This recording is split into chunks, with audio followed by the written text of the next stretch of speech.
right? I'm separate, right?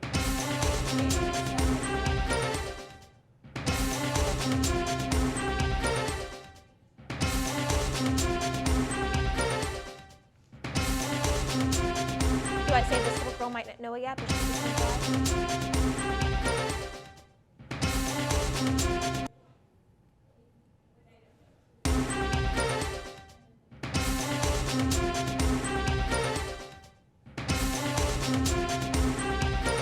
I thought we were doing.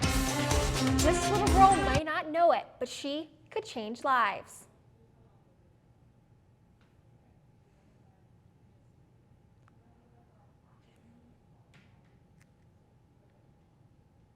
At least this girl may not know it, but she.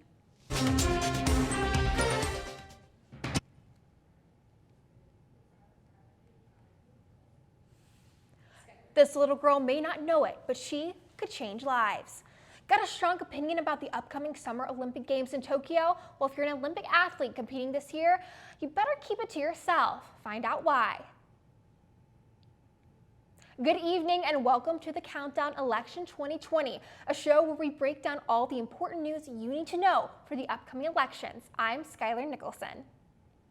Now, there's a chance your election ballot might look dramatically different to you this year. Now, that's just one of the stories Grady News Source reporter Celeste Springer has for you in the weekly election news wrap-up. What you got, Celeste?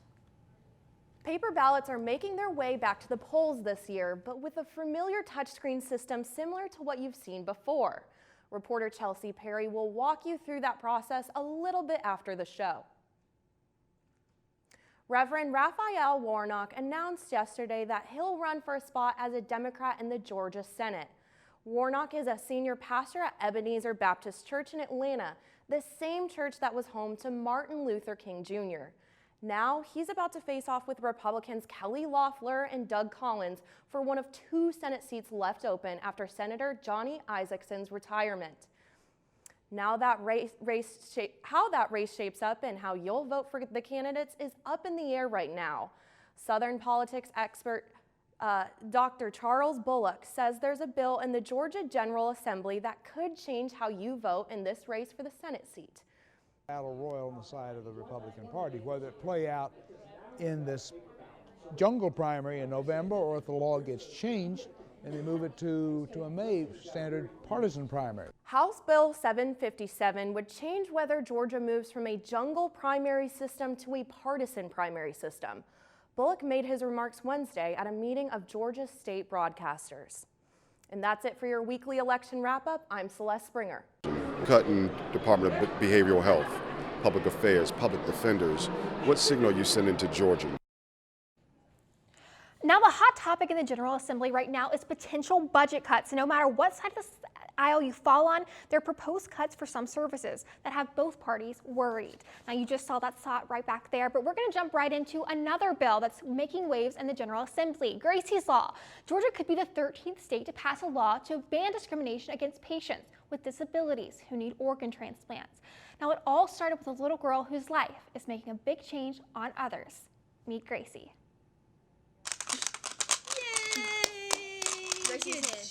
That smile says it all. These days, Gracie and her family have a lot to smile about. Just 10 months ago, life was different. At a month of age, she went into congestive heart failure, and we spent 9 grueling weeks at in the PICU. It's not uncommon in 45% of children with Down syndrome, but organ transplants aren't always available to children like her. If Gracie were to need an organ, we would have to move out of the state of Georgia, or could potentially have to move to another state. And of course, we were dumbfounded by this. We were floored. And so that's when we started looking more into it. In the state of Georgia, there is no state law protecting people with disabilities from discrimination when trying to receive an organ transplant. That is where proposed legislation, Gracie's Law, would come into play, allowing her to stay in her home state and get the care that she would need. The National Council on Disability reports that many organ transplant centers have policies that bar or caution against placing people with psychiatric, intellectual, or development disabilities on the waiting list. And Representative Rick Williams, the sponsor of the bill, says that this bill speaks and helps people who a lot of times are not able to take care or speak for themselves. Federal Americans with Disability Act protects patients from being discriminated against. But that means families often have to take the fight to federal court, and that takes time that many patients don't have.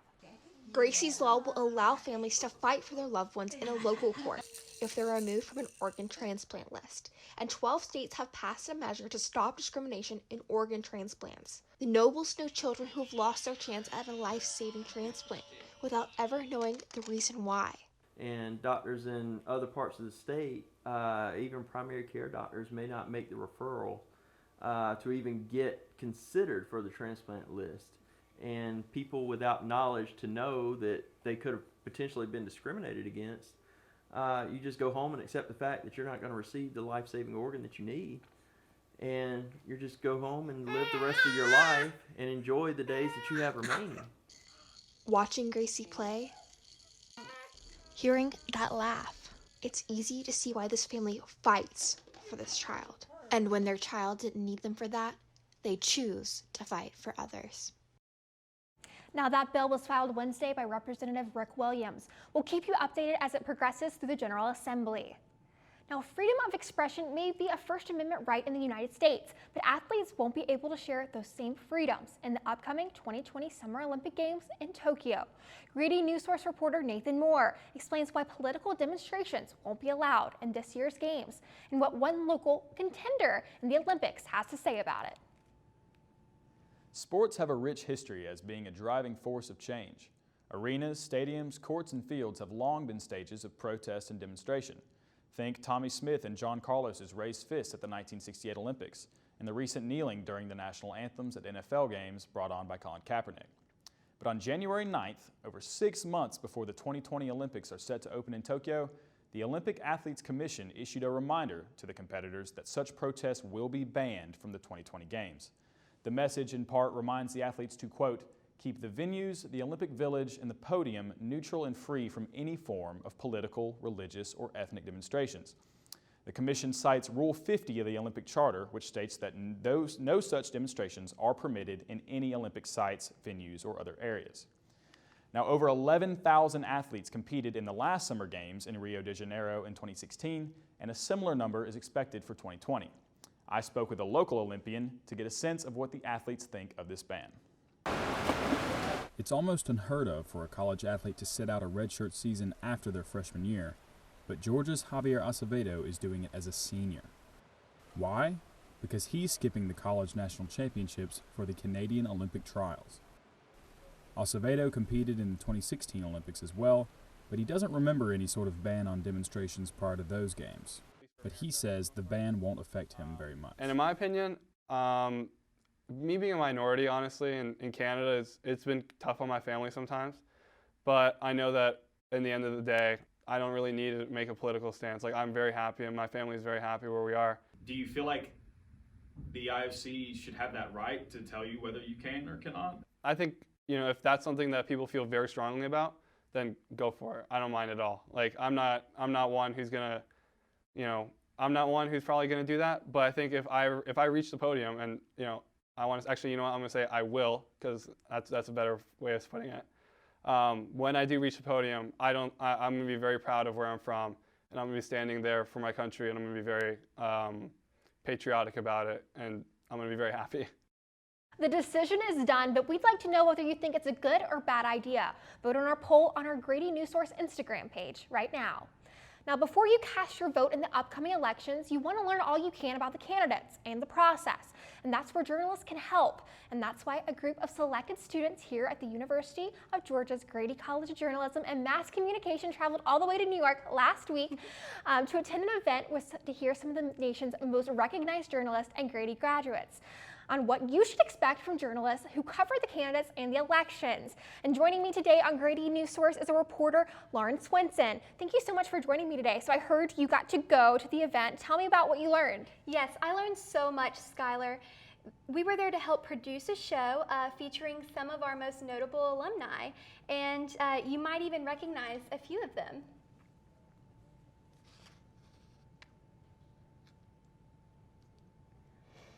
The theme of the show What does the public have the right to expect from journalists covering the run-up to the elections in November? We had both journalists and public relations experts on the panel. Some of them you may even recognize. But there's a distinction between bias and fairness. Joseph Watson's comment kicked off some lively conversation amongst the panelists. Our job is to report the facts.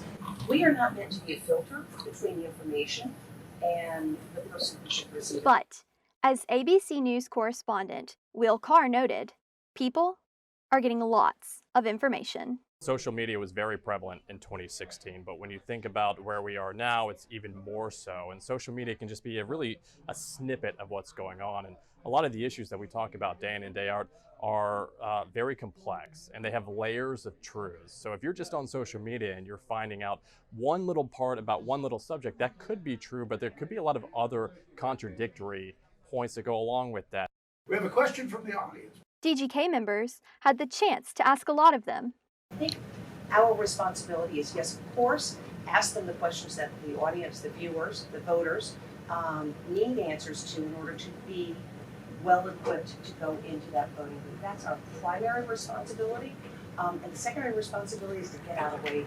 And as Grady alum and ABC News anchor Amy Rebach explained, don't take yourself so seriously, laugh it off. People actually love you for your mistakes, as long as they're not offensive. And if you do say something you shouldn't have, apologize for it. You know, Skylar, that last message was a great one for us young journalists to hear. Thank you, Lauren. Now, Georgia has a new voting machines, but how do they actually work? When we come back, Grady News Source reporter Chelsea Perry will show you how. Okay, so we drowned the fire, stirred it, drowned it again, and now just feel if it's cold. Yeah. Cool.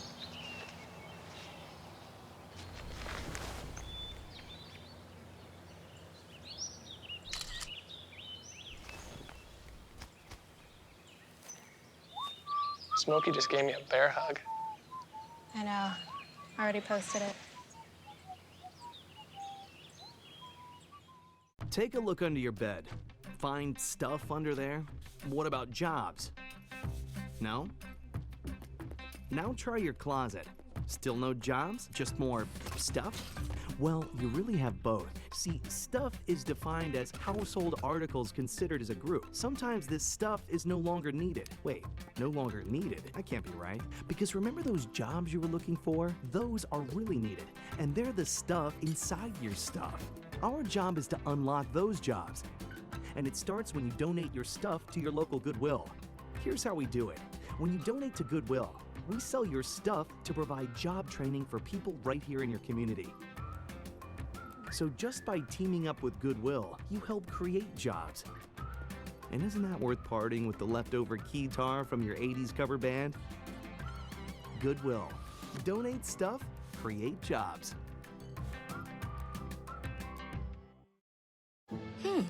Maybe you can make retirement happen.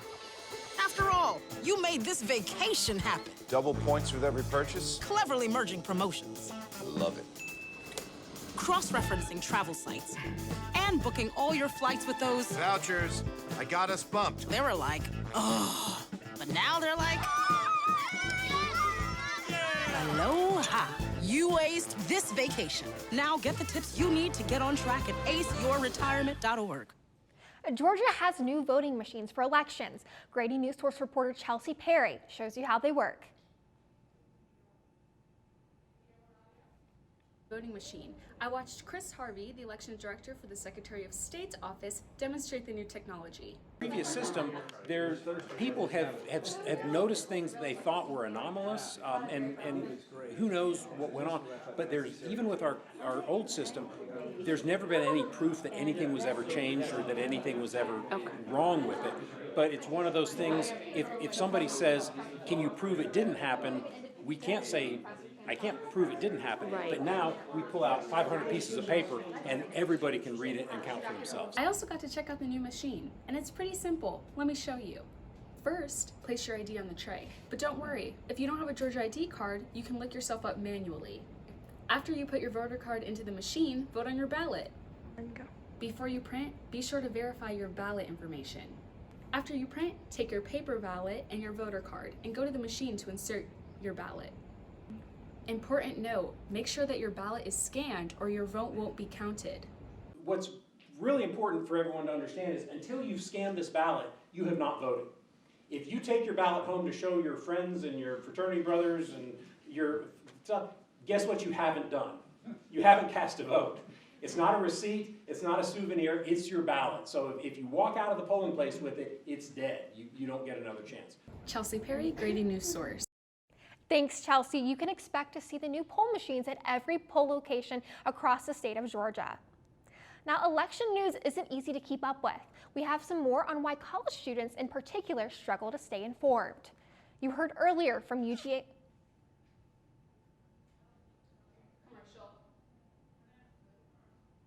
I'm Peter, and there's nothing I love more than sharing vegetables with my friends. Come on in, help yourself to anything. That's why we give our food the utmost respect it deserves. Did you know there are simple steps we can all take to help save food? You can cook it, store it, even share it. Just don't waste it. Because when it comes to food, better ate than never. To learn more, visit SaveTheFood.com. You think getting dumped by text is harsh? Try getting dumped by a tennis ball. My ex-owner drove me out to the woods, yelled fetch, and by the time I brought the ball back, he was gone. Yeah, I was pissed. But the folks at the shelter helped me let go of my anger. I learned coping skills, like taking it to the hole. Boom! Now I'm ready to fetch again. But how about I throw and you run and get it?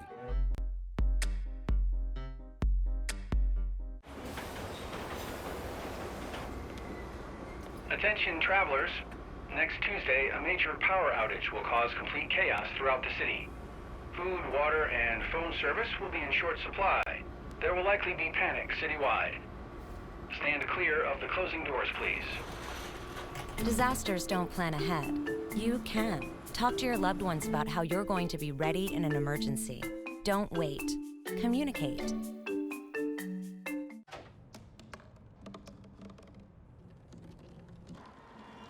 Everybody has a dream.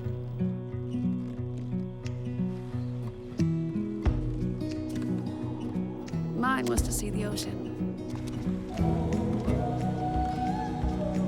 And with a little help, I made it.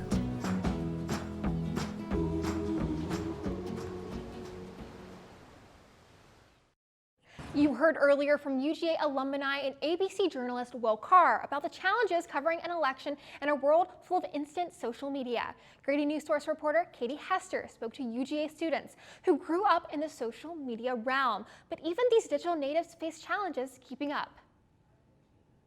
I'm gonna be honest, I don't keep up with a lot of news. I get a lot of my stuff from Twitter. Have you heard that Georgia is getting new voting machines? No. What do you think about new voting machines? Seems like a good investment. We need them. I know a lot of times like the news is like a bunch of, it's like a continuous cycle, like all these new things, and then we like kind of forget about what happened in the past few weeks. So I kind of wish we would like reference back to things that happened in the last few weeks. A Knight Foundation study illustrates what you just heard. A majority of college students find the sheer amount of news overwhelming. They do not know which news to follow, what to look at, and how to decipher it, so they let social media do it for them. Nearly 60% of students had retweeted or shared a news story or political meme in the last week over Twitter. But whether they get what they read and see, they're still turning out in record numbers to vote. TERFs published a study at the end of last year highlighting the fact that a number of college student voters doubled in the last midterm election, with more than 55% of registered college voters turning out to vote. Now, the status of the 2021 Georgia State budget is still up in the air, but there are places where there are plans for more spending and plans for cuts. I'll have that for you when we come back.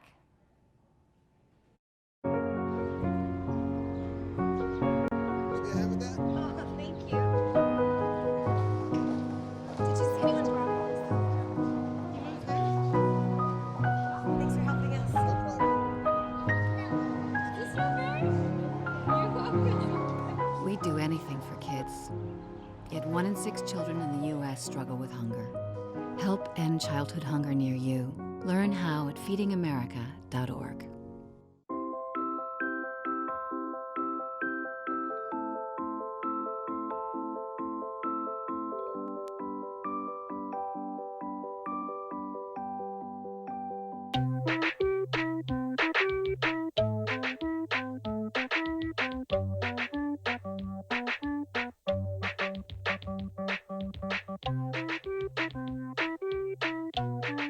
Start a story. Adopt at theshelterpetproject.org.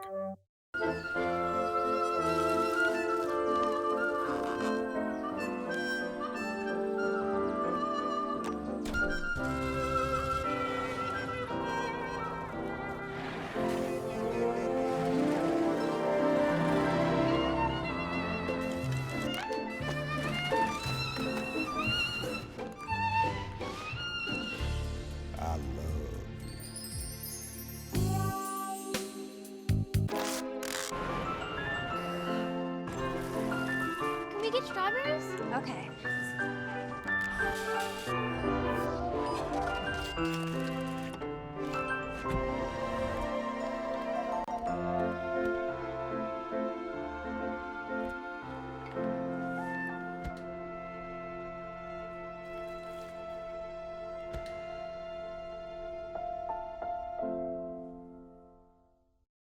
Your child's education, how much you pay in taxes, healthcare. Each of these services depend on how the state legislators budget your tax dollars. And joining us today on Grady News Source is Dr. Audrey Haynes, a Josiah Meigs Distinguished Teaching Professor and the Director of the Applied Politics Certificate Program here at the University of Georgia. Now, before we get started, let's see what concerns Georgia legislators are raising. I spoke with a few earlier this week at the Capitol. Now, there is a common understanding and theme among both Republicans and Democrats. Well, the primary concerns have to do with health care and human services. We just did the Maternal Mortality Study Committee over the interim, yet we are not addressing that as a top need in the budget, and that's concerning for me. I think the governor put us in a bad situation, cutting Department of Behavioral Health, Public Affairs, public defenders. What signal are you sending to Georgians? So already, I'm getting feedback from my community back home in terms of some of the cuts to mental health, public safety, and some of the cuts that are going to take place in agriculture. Again, healthcare, our mental health was one that's of great concern. In my community, we used to have a mental facility, and it was closed several years ago. So we don't have the resources we had, and I understand the process and the purpose for having our crisis centers, but they don't always fill the need, and I don't want to cut any money from them because we need them. We actually need more resources than what we have. Now, passing an annual budget is the Georgia General Assembly's main job during the session. And with revenue coming to a plateau here in the state, the governor is asking for a 6% decrease in spending. This comes after a 4% reduction last year. This year's budget for 2020 is sitting at $27.5 billion. Now, Dr. Haynes, thank you so much for joining us here today. Where might we see these budget cuts happening across the state? Well, let me give you a little background information in order to sort of explain where those cuts are going to come from. We've had a good 9 years where we've had a lot of good economic activity, and we haven't had any shortfalls, and we'd have had average growth at about 6%. But now we are having the first mandatory requirements by the governor to cut back, and that's because we have seen economic activity slow down, we've seen increased spending through the governor's priorities, and we've had the impact of recent tax reductions. Now, important point, 74% of the budget comes from education and healthcare. So to answer your question, where are these cuts going to come from? They're going to come from education and welfare. But beyond that, what you heard the state legislators talking about, they're coming from other categories, especially things like health and human services, behavioral support, issues that their constituents are really concerned about. And that leads us into our next question. Governor Kemp has maintained his campaign promise with announcing in his State of the State address his intentions to give teachers that $2,000 pay raise in addition to the $3,000 last year. Now, do you think this is feasible with us trying to make the budget cuts this year?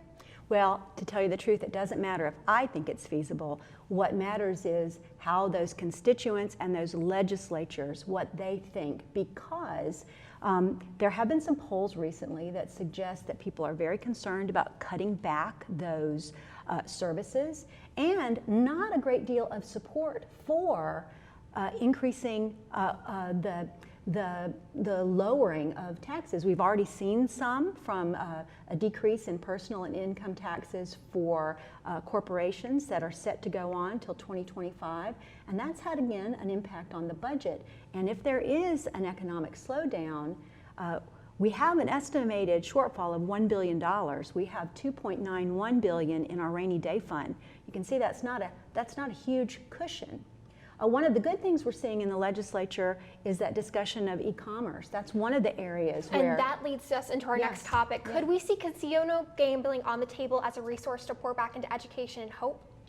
Well, that may be something that is discussed. I think a lot of people agree across the board in bipartisan fashion on taxing e-commerce. States have not done that, and they're all suffering from it, and Georgia is moving in that area. That was one of the first bills signed into law this past week in the Georgia General Assembly by Governor Kemp. Now, I think that's all the time that we have today, but thank you so much for your time, Dr. Audrey Haynes. It's going to be interesting to see how the budget progresses over the next couple of weeks, and we'll be sure to have you back on the show to get your insight and guidance. Now we're going to send it over to Hayden Chambliss with more information on how you can get involved in the conversation. Thanks, Skylar. You've heard the data, people are talking, and planning to vote in this year's elections. If you want to be a part of the conversation, we created a Facebook group through our Grady News Source Facebook page called Grady News Source Audience. Every week we'll post questions, and we'd love to hear your thoughts. Take a look at the question here that I posted for you this week. What candidates are running for state or local office in your community that you would like to know more about? But don't feel like you have to wait for us to pose the question. Please send tips and don't be afraid to ask us questions.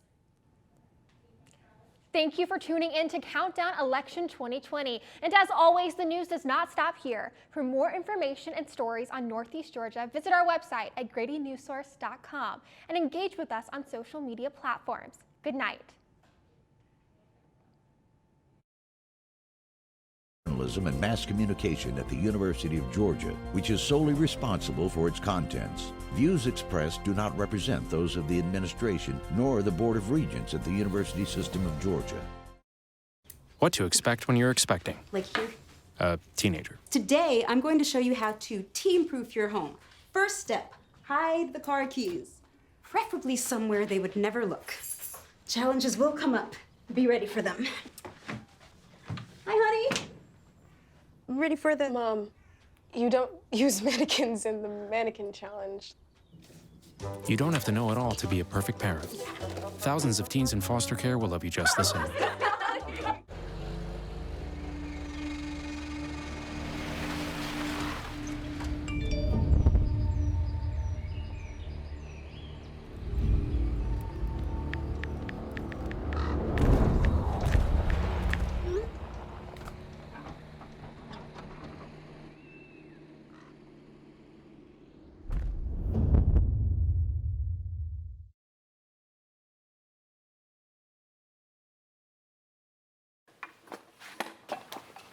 Did you hear about the pony with a sore throat? He was a little horse.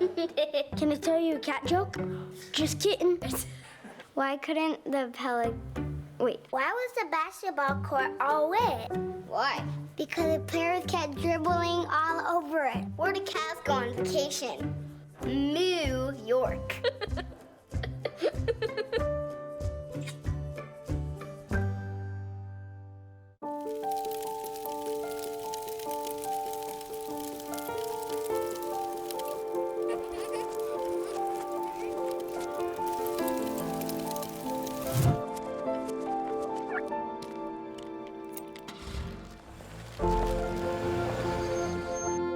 Did you know parking over tall, dry grass can spark a wildfire? Only you can prevent wildfires.